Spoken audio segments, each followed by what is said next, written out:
Hey, what's up everybody? Welcome back. Just got done installing in Grille. I replaced the lower grill and the upper part of the hood grill.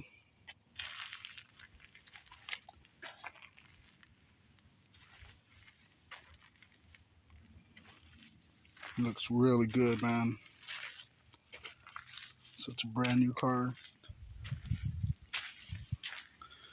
Here's the old grill, the other upper hood grill. You can see where it started peeling. I bought the grill like this. The grill was all wrinkled and chrome right here. I just left it. But one day I was power washing the car and I got too close and it actually peeled the chrome off.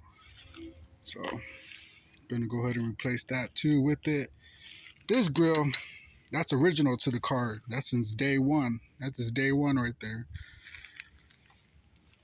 Yeah, I'll go ahead and put the links in the description if you guys are interested in copying a upper and lower grill.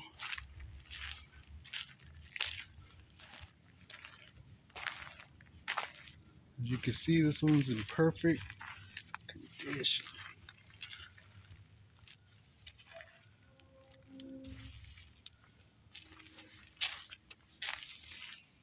Well, that's it, guys. Thank you for watching. And as always, see you on the next one.